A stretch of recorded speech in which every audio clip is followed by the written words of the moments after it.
Senate Ag Meet. He's going to lead us in our pledge.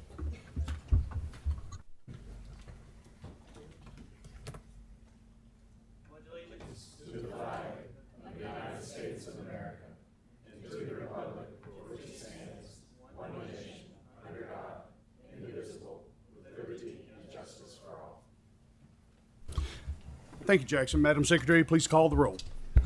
Senator Boswell. Here. Senator Carpenter. Senator Deneen. Here. Senator Givens. Here. Senator Thayer. Here. Senator Webb. Here. Senator West. Senator Westerfield. Senator Wilson. Here. And Chair Howell. Here. You have a quorum. Thank you. We have a quorum. Before we get started, does anyone have any guests they'd like to introduce? Senator Givens. Chair Howell, thank you very much. I'm honored to have with us today my friend Todd Griffin and some Ag Business Association of Kentucky board members. If they could stand and be recognized, we appreciate so much as retailers the work that the association does across our Commonwealth. So these leaders, Mr. Chairman, if we could recognize their presence here from ABAK. Senator Thayer. Thank you, Mr. Chairman. It's come to my attention that our soon-to-be newest state senator has joined us today, Senator-elect Cassie Chambers Armstrong, who will be replacing Congressman Morgan McGarvey. Welcome, Senator-elect Chambers Armstrong. Anyone else? I have with me Jackson Major. He's paging for me today. He's a sophomore in Fulton County High School, where I was born and raised and educated, and I've been lifelong friends with both of his parents and their families, and just happy to have him here with me today, too.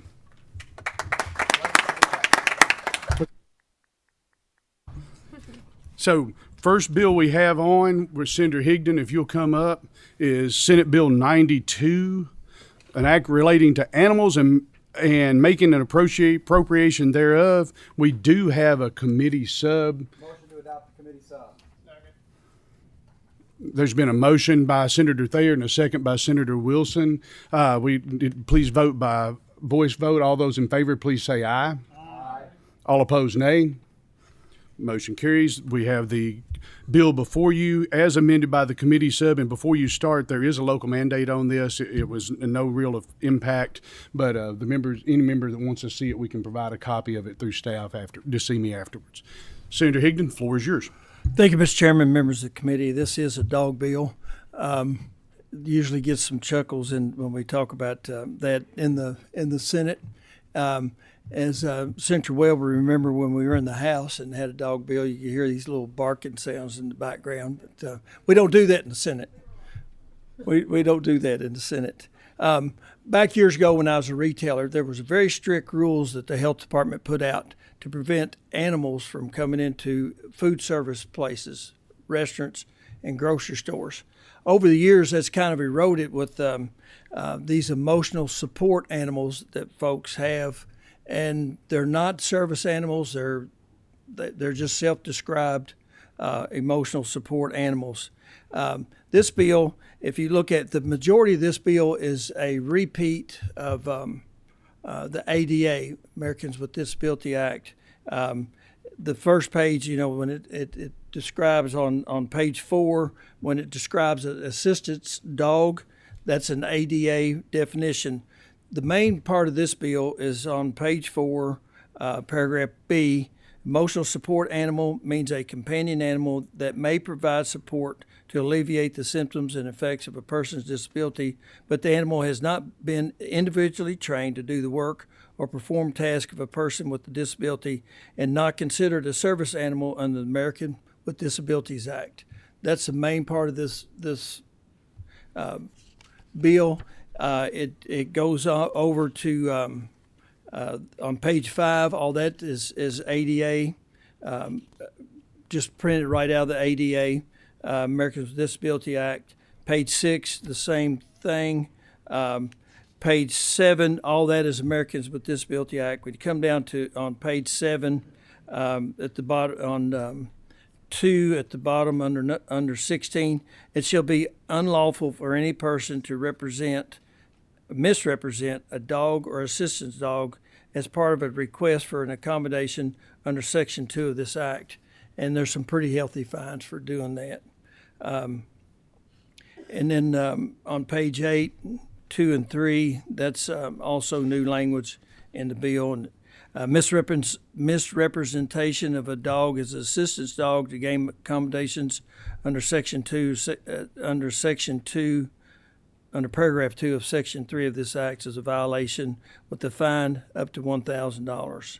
And the next paragraph, all fines created in this subsection will be collected under that subsection after costs and commissions have been deducted to pay the department to be credited to the Animal Control and Care Fund created under Section 1 of this Act, with 50% to be used for spay and neuter and 50% to be used for block grants to county animal shelters.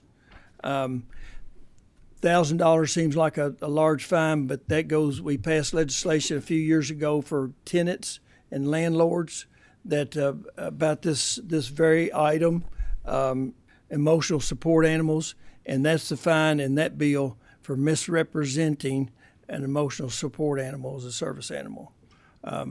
That's basically the bill, and it tries to get back to where we don't allow every animal just to walk in, or any type of animal to be carried in or walked into a food service establishment.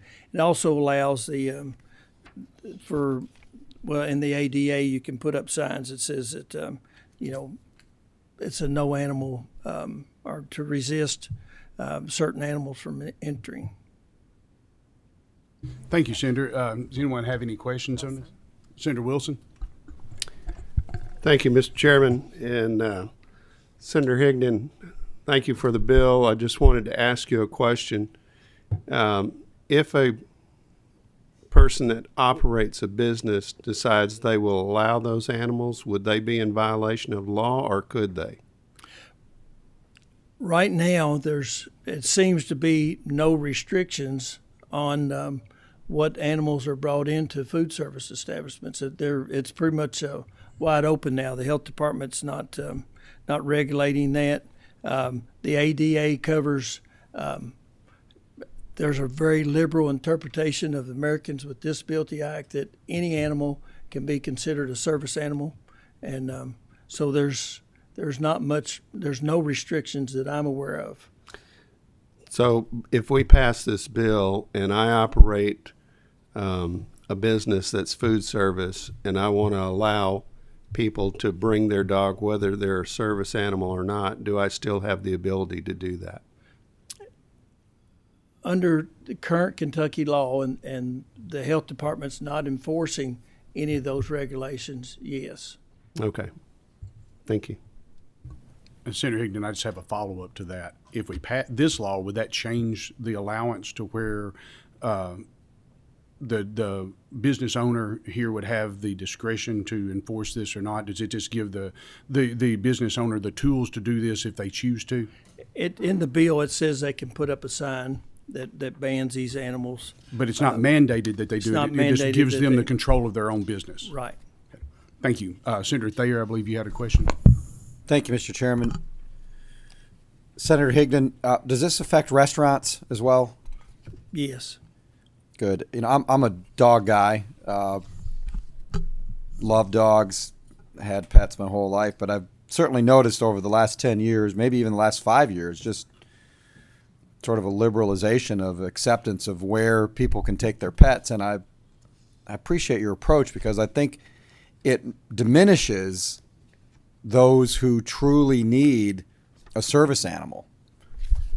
And I think I sometimes feel like this is the new taking advantage of a handicap parking space.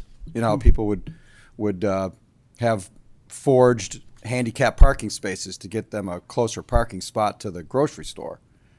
And, you know, that was obviously inconvenient at best and, you know, a lie at worst for people who did that. And I feel like people who falsify their dogs as service animals just because they feel like taking their pet everywhere, I think that diminishes the true need. So I appreciate the bill. And if it's in order, Mr. Chairman, I move that Senate Bill 92, as amended by committee substitute, be reported favorably. Motion same shall pass.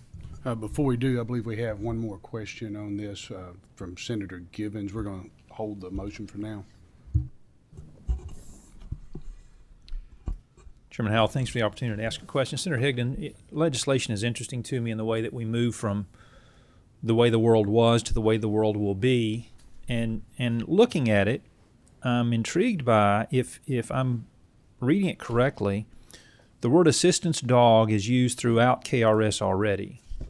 So the phrase assistant dog exists in current language. We see it there on page 5, line 14, line 19, line 23 throughout.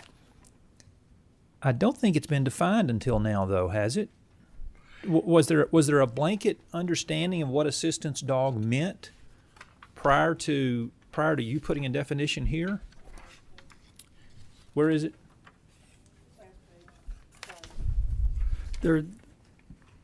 That's a good question. I know it.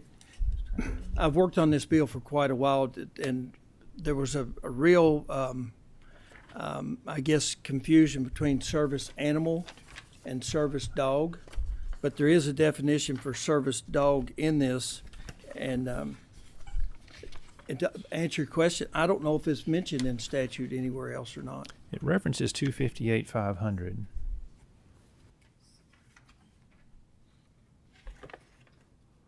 Maybe staff has some insight. Do we know?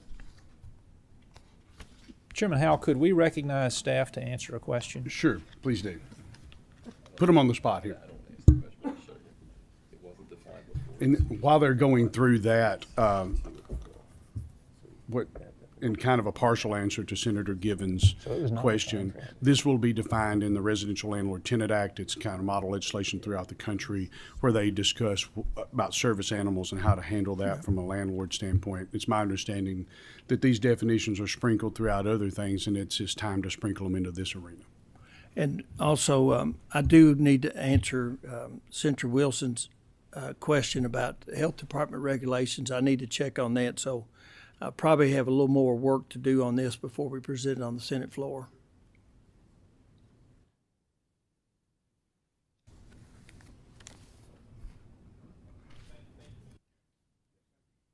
Thank you.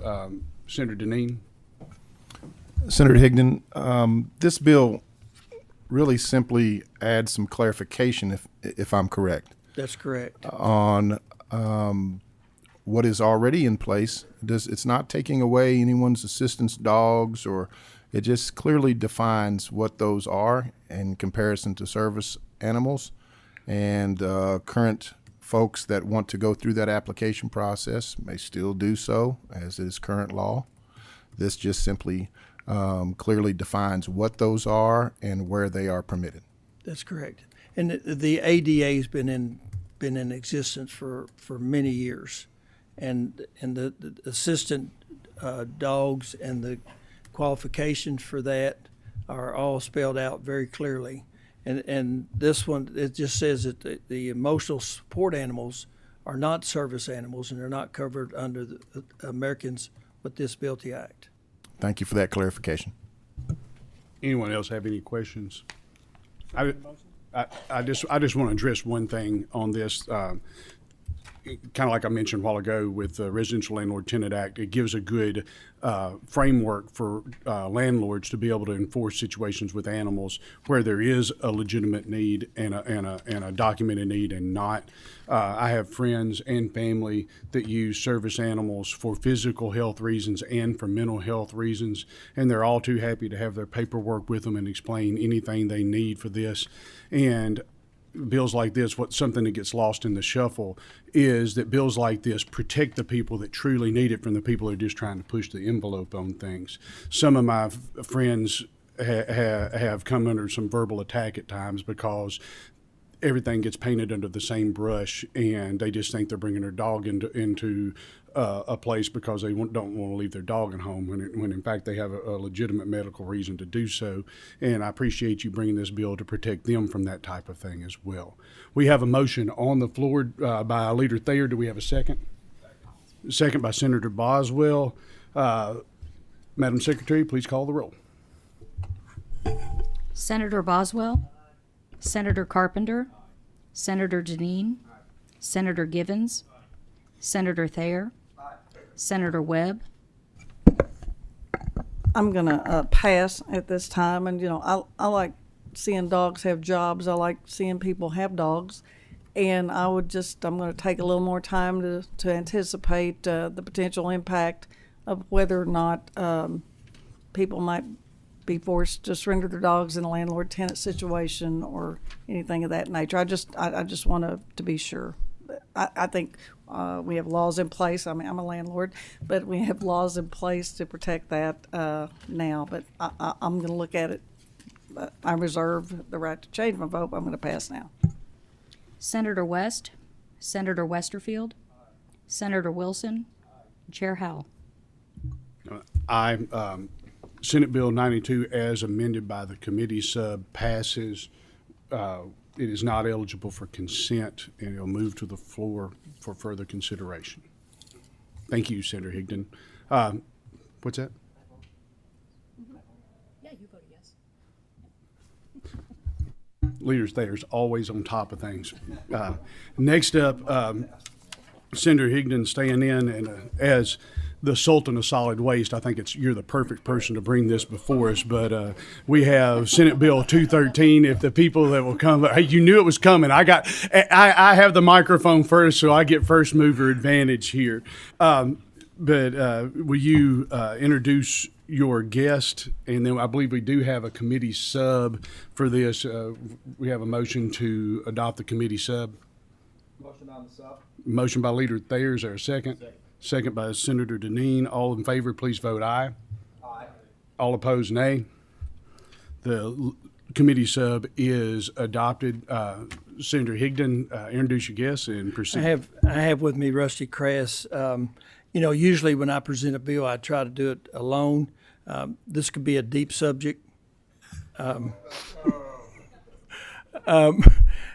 It could be some technical questions, but I have Rusty here with me. Also, Tom Fitzgerald is in the audience, and Tom worked with us on this bill, and the folks from the Energy and Environmental Cabinet, Tony Hatton, Barry Mayfield, and Larry Taylor, they're here to answer any questions also.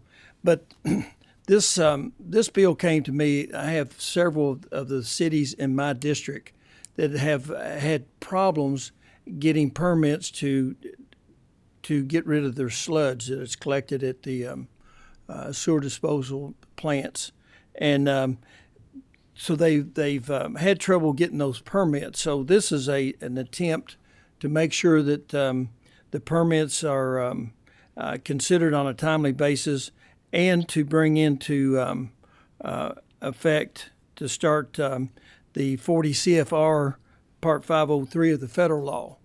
Kentucky currently is not. A lot of states have started applying the federal law with this. But biosolids are nutrient-rich organic residential materials that result from a treatment of domestic sewage or sewage sludge in a treatment facility that can be recycled and applied as a fertilizer to improve and maintain productive soils. Historically, the land application of biosolids has been regulated by the Energy and Environment Cabinet in accordance with the combination of regulations established in 401 KAR. And this bill seeks to provide assistance in the Cabinet's review and approval of these permit applications, and add 40 CFR Part 503 as part of the federal regulation to promulgate the purpose of providing national standards for land application of biosolids. Again, this is a problem across the state, getting these permits, and there's just a lot of requirements for these permits. There's you have to have the right land. There's setback requirements from residents, from sinkholes, from water, and so a lot goes into this. And this sludge is a normal byproduct of wastewater treatment, and there's only 3 ways to dispose of this once we have it: landfill, which our landfills across the state are finally saying, we don't want any more of this. Our landfills are filling up fast enough without you bringing this sludge. Also, we can land apply it, which we're talking about today, or you can incinerate it. And that technology is not exactly perfected just yet. So, Mr. Chairman, I'll turn it over to Rusty and see if he has any additional comments or to answer any questions. Yes, please. Thanks. Mr. Chairman, members of the committee, I do not have a substantial number of comments. I'm sure Senator Webb is pleased with that. But it takes a disjointed regulatory approach that has been used by the cabinet for some time and centers it upon a federal program. It also provides for the cabinet's ability to promulgate administrative regulations within 60 days of the effective date of the bill to, in essence, flesh out a permitting process for this and to provide siting criteria which are Kentucky specific. So that's really the difference between the committee sub and the original bill is merely the committee sub does not have a quote-unquote no more stringent than provision where it was in the original bill. Thank you. It's my understanding in this that the Federal Clean Water Act and related environmental statutes kind of drive what we do here in Kentucky. So this just kind of ties us and aligns us with those statutes. I've heard numbers, and I haven't sat down and counted them, but I think there was 44 other states that use 40 CFR Part 503. Okay. Thank you. I believe Senator West has a question. Yeah, just a quick question. This question is for Mr. Kress. Thank you. Just briefly describe to us what 40 CFR 503 does and then how it relates, what's actually happening here to the applicators, I guess. Well, not to make a joke, but I'll make a joke. I pick out a tie every Tuesday based on what I see the week being, and I decided since it was starting March and springtime, I was going to use my bee tie. But I was going to have my pigs flying because I said last year it's the last time I'll ever deal with 40 CFR Part 503. Well, here I am. Pigs are flying. It, in essence, provides for the land application pollutant limits. It has general requirements. It has a limited number of setback requirements. I think 10 meters from a stream is about the only limitation. In Kentucky, as you are well aware, we have a lot of karst terrain that we need to deal with the sinkholes, and it goes into the management practices and also has an annual reporting requirement as to concentrations, amounts, and it's about I don't have it up, but I think it's somewhere around a 30-year-old regulation that we have not used per se. Gotcha. And so the applicator, they're still going to be allowed to apply. Yes, but they just need to make sure not to apply it where it's going to go directly into a stream without some type of environmental mitigation naturally occurring. Thank you. Thank you. Senator Boswell. Senator Higdon, when I was county commissioner in Davis County, we had a nice landfill. One of the questions that seemed to be what concerned the public most about anything when it had to do with the landfill is whether stuff is going to be coming from outside of our community. How will this bill affect, like, for example, out-of-state waste haulers possibly bringing this type of material to Kentucky? Well, they can already do that. So this doesn't add to that ability for them to bring that to a landfill, and it doesn't take that away. We're primarily talking about land farming, where you take this sludge and apply it to a field as fertilizer. And it's a very appropriate way to get rid of it. But the Kentucky regulations were a bit stringent, and we want to go to the federal regulations where they're not as stringent, and we can move them along in a more timely basis. I know Central West has probably heard from Moorhead that they're having problems in Moorhead. I know Bardstown has issues with it. Lebanon, maybe even Frankfurt. There's several places that like to do land farming, and so this just helps them with that. I think that's a great bill. I just want to make sure that didn't change where we would be receiving a whole lot more of this type of stuff without some regulation. Would this legislation make it easier from a regulatory standpoint to move interstate? Because we would be tied in, directed more to the federal regulations. Does that actually make it easier for that to happen? Mr. Or there's Chairman, no it effect? shouldn't.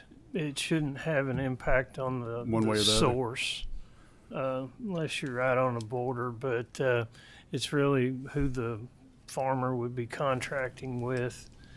Cities contract with the farmers, and I didn't mention it. I'm representing the Kentucky League of Cities on this issue. Okay.